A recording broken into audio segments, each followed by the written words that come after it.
Nachi free. Finally, this walking, talking societal tumor is no longer among us. Fidel Castro is finally dead. Do I even need to make a video? Of course not. But no, that's why I'm making the video, because I do believe that more voices need to be added to this. Not enough people see Fidel Castro for the murderous psychopath that this man is.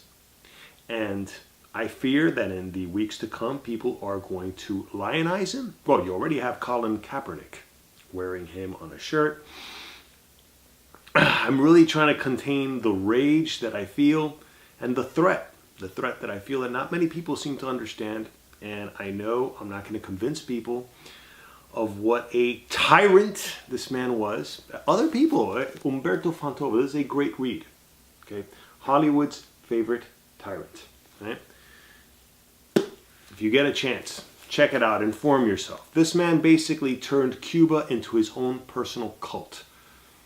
And with all due respect to family and friends that are still there and people who probably invested way too much of their lives into this man's farce that he called a revolution.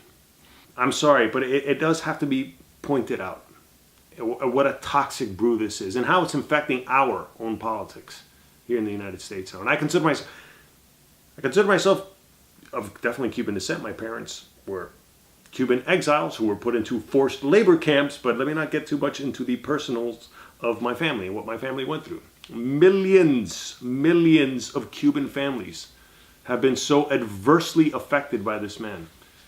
And people don't want to seem to, I don't know. People are willing to make excuses and compare like the United States foreign policy or I'm sorry, it has to be pointed out, the false narrative being pushed by Black Lives Matter. There is no systematic killing of unarmed, innocent black men in this country.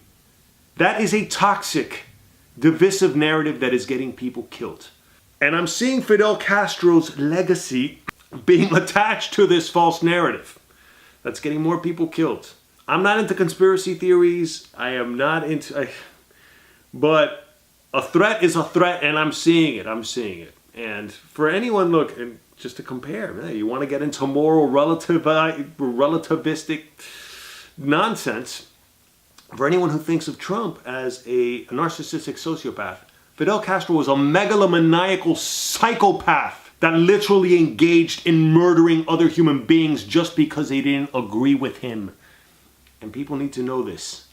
The man would have put a bullet through his own kids' heads if he thought they were going to get in his way. That's all he cared about. Absolute power. That needs to be understood by more people. And I know this video is not going to go viral and whatever. I just hope it's one more voice that is added out there. And that's just a tip of the iceberg. And I know everybody's with the free healthcare and the free education. Not everybody got that. If you weren't part of the Communist Party, if you weren't willing to do your deeds, if you weren't part of the Comité de Defensa de la Revolución, if you weren't doing your part and keeping other people in line, you weren't getting all those benefits either.